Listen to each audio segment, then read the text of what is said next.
Broly is now the strongest mortal in any universe. So, what's he gonna do against a guy that could steal his power? Now with Moro escaping prison, we'll be seeing that and more in the 7th part of What If Z Broly Turned Good. The Galactic Patrol arrives on Earth trying to get Buu to come with them. Goku, Vegeta, and Broly aren't sure what's happening, so they stand up against it. Of course, they think Beerus is a threat right away, so Beerus tries to stop them, but he can't do anything against Broly. Broly wonders why the Galactic Patrol is coming after them. So before they actually go into a real battle, Beerus explains why he's here, which would have been an easier way to do it before. It was just a big misunderstanding. They learn about Moro escaping prison and how they needed Majin Buu to help. Beerus also does know about the mortals here, obviously. Goku, Vegeta, and Broly particularly. Goku and Vegeta have Ultra Instinct. At least Omen. They're not really too well practiced with it, but Beerus does know about that, and he knows Broly's the strongest mortal ever. Goku and Vegeta do want to go along to help, and Broly does too, but Beerus thinks it's best he stays back just because of Moro's powers. And they bring Buu along, of course. Broly going there could be a double-edged sword. Sure, he could defeat Moro right away, but at the same time, what if Moro does try something and is able to get Broly's power? He'd be pretty much unstoppable. Broly's not too sure what they're dealing with, but you know what? If he says that, then he'll stick with it. He'll stay here on Earth. So Goku, Vegeta, and Buu go to Namek. Leading up to arriving on Namek, things start out pretty much like normal. But then, once they're actually there, Vegeta's the first one to fight Moro. Of course, he does have Ultra Instinct Omen, which does kind of help against Moro, but at the same time, he doesn't go into it right away, and no one knows what to expect from Moro's powers either. Plus, again, he's not really too well practiced with it. Eventually, he does use Omen against Moro, and it does mitigate the effects of his powers somewhat, but it's already too late. Especially because Moro's bought himself enough time, and he's able to escape with the Dragon Balls in his possession, defeating Goku and Vegeta while he's at it. Now they have a better idea of how his power works, and they still don't really have a true way to counter it, but it looks like Ultra Instinct is the key. Moro was weaker than them beforehand, and now with his youth back, he's definitely going to be a bigger challenge, but with the both of them using Ultra Instinct, they could find a way to win. As they recover, Moro obtains his youth, and then Goku, Vegeta, and Buu are ready to fight him, with Buu now being awake. First, Buu fights him, and he's able to counter Moro's magic pretty well, thanks to the Grand Supreme Kai. Plus, even though Goku and Vegeta don't have their full power back, they have recovered a bit and can fight. Utilizing Ultra Instinct Omen once more, Moro was pushed back a lot, and he's about to lose, but the other prisoners arrive just in time. Had they not gotten here in time, he would have definitely lost. The Grand Supreme Kai continues to fight him, while Goku and Vegeta go up against the prisoners. With Goku and Vegeta being stronger, some of the prisoners are defeated earlier on, including 7-3. Now he's not going to be a threat anymore. But there still are a lot of other prisoners, and at the same time, Moro is taking more of their energy. And not just that, he's giving it to the prisoners. Once more, Moro is able to narrowly escape, solely due to better planning and good timing on his part, which means Goku, Vegeta, and the Grand Supreme Kai retreat too. That was a really close call for Moro. He didn't expect those two to be that powerful, and that technique they were using, it's something from the gods. Plus, Moro already did lose some allies. 7-3's been destroyed, which is a big loss because that was a backup plan for him. Plus, some of the other prisoners have been defeated. He might need to be a bit more careful before he strikes again. And he also senses something far away. He tries to monitor Earth just to see where Goku and Vegeta are from and what other powers are there. And he feels something really strong, something that's dormant there. What he's sensing is BROLY. It makes him wonder if he should go there right away, but again, he wants to be a little bit more careful. Some prisoners are sent there while he observes. Broly fights, but he's not at his full power. Plus, Gohan and Piccolo are there fighting too. But Broly in particular is what gets his attention. He seems like a really good target. Moro does definitely need more energy before he fights him because right now, he's going to be too weak to face off against Broly. But imagine if he gets his hands on power like that. He doesn't know what the true extent of Broly's power is. But just from what he's seeing, even when holding back, he's able to outpace everybody else. His regular Super Saiyan form puts everyone else to shame, and that's the most he gets to see. So, Moro gives it some time. He gives it the same 2 months like normal. This way, he can grow in the meantime, and Earth will be a better snack. Plus, he has Broly waiting there for him. Either way, he's going to end up going to Earth, but just not right now. It wouldn't really be too smart. This is good news for Goku and Vegeta because they have some time to train with Beerus. There's no yard rat here. Vegeta goes with Beerus because he wants to get better with Ultra Instinct, and same for Goku.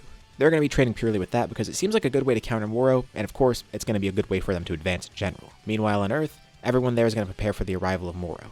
Not really knowing what to expect, but they should be good.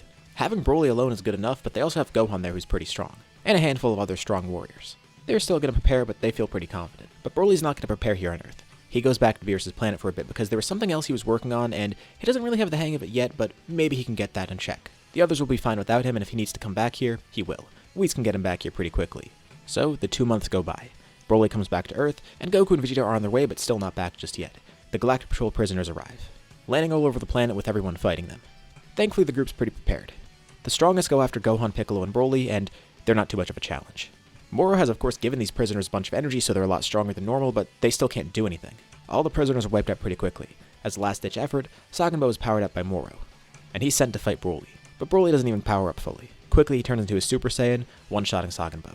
If this is the power that he's up against, Moro shouldn't be too big of a threat to him. Although, he does know about Moro's magic. Moro is going to try and steal his energy. That's why Broly's conserving his power a lot.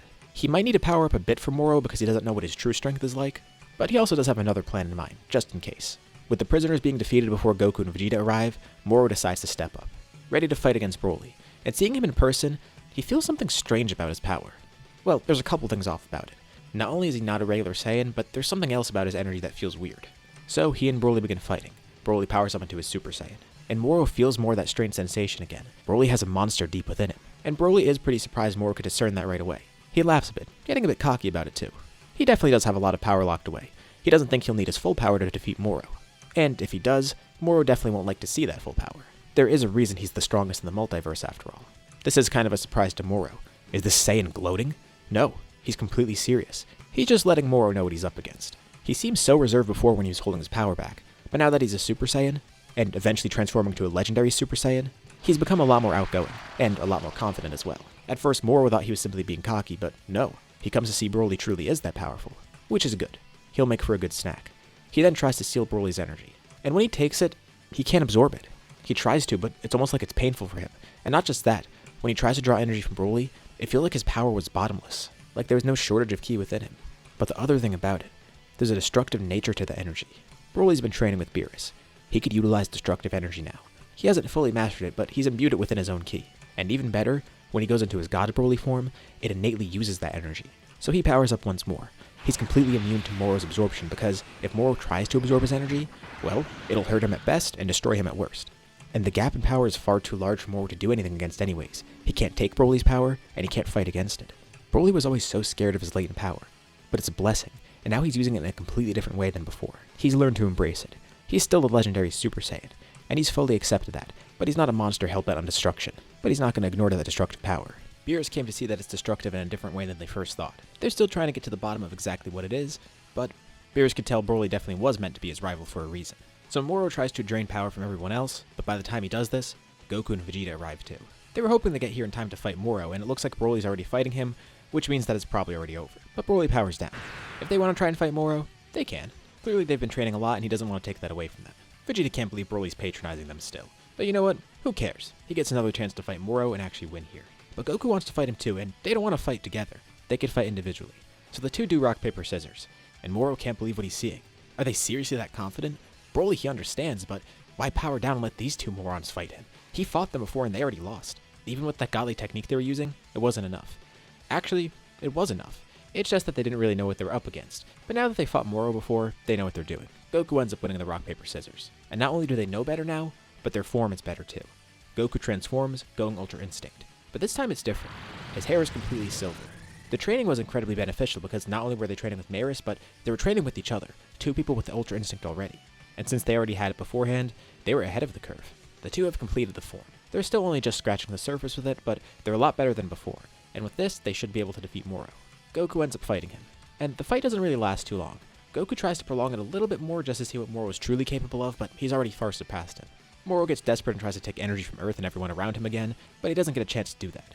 Goku finishes the battle, and BROLY is the one to finish him off, standing right over Moro and sticking a hand out, performing a Hakai, completely erasing him. It's a good thing they've dealt with that, but BROLY does wish he got to see more of their power. Of course, he's trained with them, and he saw it in the Tournament of Power too, but this is new. Ultra Instinct didn't have silver hair before, so he's gonna have to test it out some other way. He wants to fight against them. Of course, they can't do that here. And this entire time, Beerus and Whis have been here because, well, they were the ones to bring BROLY here, and they wanted to watch the fight happen. Whis is very impressed that the two of them finally unlocked Ultra Instinct. It looks like his little brother was pretty helpful, and this is where everyone else figures out that Beerus is an angel. Goku and Vegeta already knew though. Beerus is pretty happy too. To think, these mortals got Ultra Instinct. He has BROLY as his rival with that destructive power, but also, these two have this now. He really has a lot of good things on his plate. Figuratively and literally because he gets to enjoy Earth food as well. It was a good thing that he ended up coming here to find his rivals. Following Moro's defeat, they returned to Beerus' planet, not only to train further, but so BROLY could have his fight with the both of them. This time they're a lot more confident, but they're still going to fight together. Individually they're not going to be able to defeat BROLY, but maybe with Ultra Instinct they could draw out some more power from him and doesn't need to hold back as much. The fight begins and they all power up right away. BROLY goes Legendary Super Saiyan, and Goku and Vegeta go into Ultra Instinct. BROLY actually does struggle against both of them. They're incredibly fast. Their reflexes are unmatched. In terms of technique, he's completely outpaced too. That's one area where he's always lagged behind. And in terms of power, they're definitely a lot stronger. And Vegeta can see that BROLY can't keep up. As a Legendary Super Saiyan, he's holding back way too much to fight them. Even one of them could take on BROLY alone right now, probably even defeat him. He's gonna have to use his true power. Legendary Super Saiyan's incredibly strong, and they're glad they finally surpassed him, although they're aiming higher. They want to see his God form. So, BROLY obliges, powering up into God BROLY. With this form he has pretty great ki control, so he's able to hold back if he needs. If he uses full power, well, he'd defeat both of them right away. But they already surpassed his legendary form, and they want to see his full power, so there's no point in holding it back anymore. He's really impressed with how much they've grown. And you know what? This kind of reminds him of the first time he fought Beerus, where Beerus had to hold back a lot but still did enjoy the battle. That's what he's doing here right now. He's still holding back a lot of his power, but he gets to draw out more of it than usual, and this is the first time he's had a true challenge in a while, even if he's not using his full strength. Goku and Vegeta are very happy too, not just with their own progress, but the fact that they could even fight God BROLY. Before, there's no way this could have happened. Although BROLY of course ends up beating them. They're not going to win this fight, even with both of them together. The reason they want to surpass this is because BROLY's going to go above this soon too. He's trying to break his limits in a new way, and they're not really too sure what he's aiming for. So Goku asks him outright, what is he looking to become? And BROLY says they'll see pretty soon. Honestly, he's not even really too sure yet. BROLY has the true makings of a god of destruction, if he decides to become one. So, he'll have to train like he's gonna become one. And with that, we'll leave off here for now. What'd you guys think about this part? What's gonna happen next? Leave your thoughts and ideas in the comments below. I'd love to see what you guys think. As usual, be sure to drop a like and subscribe if you haven't already. It really does help out the channel, and it shows me you want to see more videos like this. Anyways, thank you all for watching, and I'll see you all in my next video.